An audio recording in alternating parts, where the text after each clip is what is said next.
Welcome to the very first episode of the Dirty South, the realest NFC South podcast in the game, baby. I'm your host, Bubba Blitz, and this ain't Sports Center.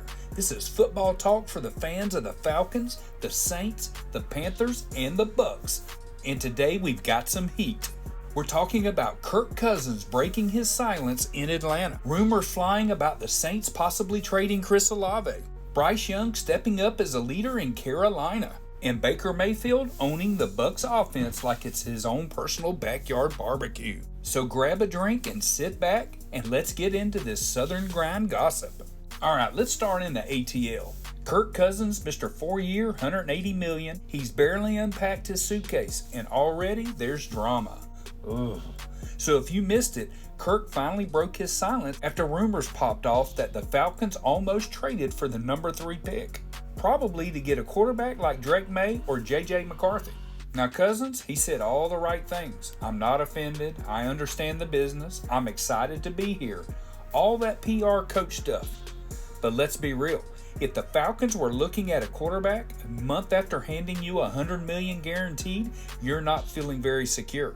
This raises real questions, like does Atlanta truly believe Kirk is their future, or was this deal just a bridge to 2025? And look, Kirk's been solid, but he's not taking you to the Super Bowl unless everything else is perfect. Do the Falcons have that kind of roster yet? I don't think so.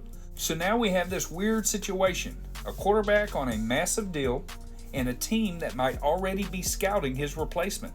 You know what this sounds like to me? This sounds like the Cleveland Browns Baker Mayfield thing, where they made some comments and started looking behind his back, and it didn't turn out well there for either at the time. Now it's it's turned Baker's career around, but at the time it looked bad on both sides. So I ask you again, do the Falcons have that kind of roster? And to the fans, are you riding with Kirk, or are you just waiting for the rookie next year? I mean, could get a little dicey, right? But anyways, something for us to think about, and we just allow this drama to unfold, and we'll see where it goes. Next stop is New Orleans. Saints fans, you might want to sit down for this one. A new article out of Sports Illustrated has the Steelers possibly targeting Chris Olave in a blockbuster trade. Yes, that Chris Olave, your wide receiver 1, your future star. Now I get it. This is the NFL offseason. Writers throw out wild scenarios to get clicks, but here's the thing, it doesn't feel totally insane. Why? Because the Saints are in cap hell, and we all know it. They've been kicking the can down the road for years, restructuring deals like madmen. At some point, you got to pay the piper. If a team like Pittsburgh came calling with a first rounder and maybe another pick, I'm not saying the Saints should do it, but it could make Mickey Loomis pause. Personally, I think trading Olave would be a disaster. This guy has the potential to be a top 10 wideout in the league and be one of the greatest of all time down the road. You don't trade a talent like that when you don't even know your real quarterback situation. You build around him, not bail on him. But hey, Saints fans, what do y'all think? Let me know in the comments. Is this just noise, or is it smoke from a fire we don't want to see yet? Interesting, but also scary. Alright, Panther fans, you've been waiting for some good news. Here it is. According to ESPN, Bryce Young is finally stepping up and becoming the vocal leader in the Panthers locker room. Ooh, let me get his... All right. Come on, baby. Come on. This is what you want to hear. Look, last year was rough. He looked overwhelmed, unprotected, and honestly just out of sync. A lot of fans and some national analysis were already calling him a bust. But leadership, that's where it starts. The article said players are taking notice. That matters. If your teammates believe in you and you're holding everyone accountable in the huddle and in the locker room, that confidence starts to bleed into the field. I don't think Bryce suddenly becomes elite this year, but if he stays healthy, gets decent O-line help, and starts taking real command, I think Panther fans will finally start to see why he was drafted number 1 overall. The NFC South is wide open. If Bryce takes a leap, Carolina becomes dangerous. Now the question is, will the front office give him the weapons and line he needs to succeed? Or are they going to waste his prime with chaos and rebuilds? It seems like we're in the same vicious cycle over and over and over again. We'll just have to wait and see, but it seems like that's all we do when it comes to the Carolina Panthers. We wait and see. And finally, we sail over to Tampa Bay. Baker Mayfield isn't just QB1, he's QB Alpha. God, and I love this guy. According to the Pewter Report, Baker is fully in command of the Bucs offense, calling shots, making checks, and basically treating this like his offense to run, not just execute.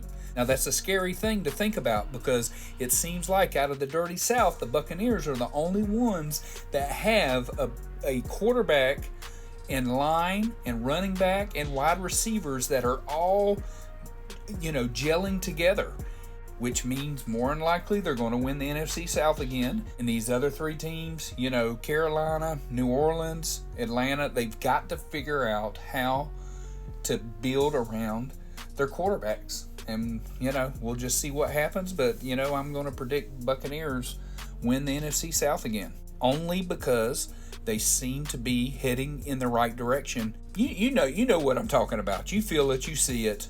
They seem like they have a plan where the other three teams just do not seem like they're ready to make that step forward yet. But we'll see. We'll see with Carolina. We'll see.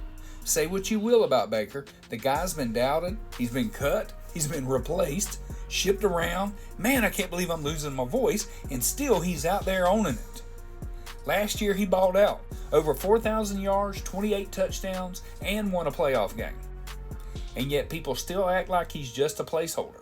This year, I think he's going to prove he is the guy in Tampa. And if you look at the weapons around him, Godwin, which stayed for less money, being loyal, right? Evans and White and a defense, and Bucky, don't forget Bucky, a defense that can still make plays. Tampa isn't going away. In a division where every team has questions at quarterback, like I was saying earlier, Baker might actually be the most stable. Imagine saying that 2 years ago. It's funny how things have changed. I feel the Buccaneers have a lead on the Dirty South. That's what I'm trying to say. So that's the Dirty South for this week. Kirk Cousins might already be on a hot seat. The Saints are playing with fire if they even consider trading Chris Olave. Bryce Young might finally be stepping into the role he was born to play. And Baker's baking.